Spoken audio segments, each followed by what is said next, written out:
Okay, we are at the location of well 17. Pretty interesting find here. This is an orphan well.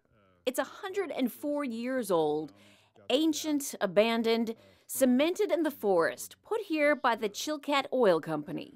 Super interesting find. It's about 20 miles southeast of the mouth of the Copper River.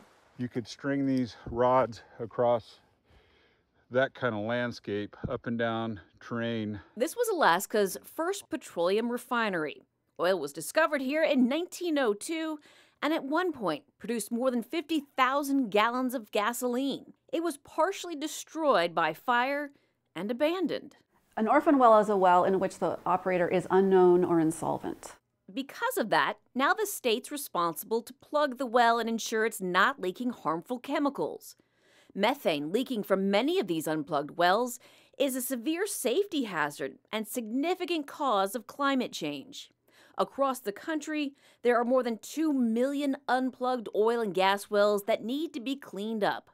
While Alaska has a low number, the costs to safely plug the wells are huge. The modern day wells that I'm used to working on as an engineer, when I was an engineer, they a lot of times would stick pieces of wood or coiled up ropes down these wells as part of their plugging. And we have very incomplete well records. A typical orphan well in the lower 48 costs roughly $75,000 to $125,000 to decommission.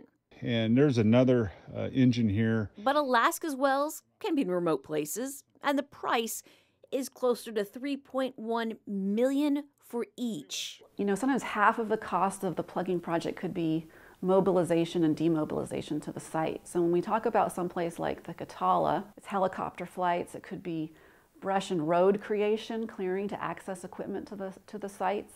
And this all requires coordination with various agencies.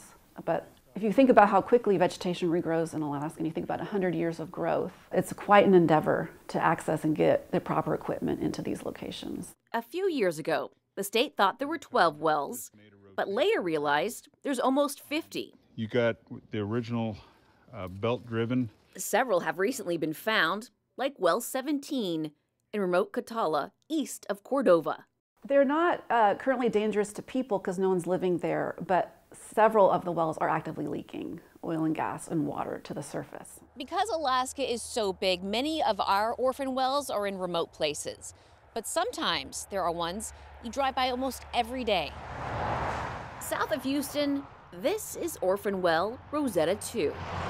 Drilled in the 1950s, the state reports its information about this well's history is incomplete, like so many others. There are 8 wells in the south central region. I think 8 or 9. I think we might have added a well. And so those are the wells that are closest to people. Some of these wells are right off the Parks Highway. You might have driven by them and not even known. Some are on private property. And so we were prioritizing those wells because they're, number one, closest to humans, and number two, they're relatively close to the road systems. The Bipartisan Infrastructure Investment and Jobs Act provides Alaska with millions of dollars to the state to plug and clean abandoned wells. To find one, look for a dent in the land or pipes sticking out of the ground. It's possible there are wells in the state that we don't know about.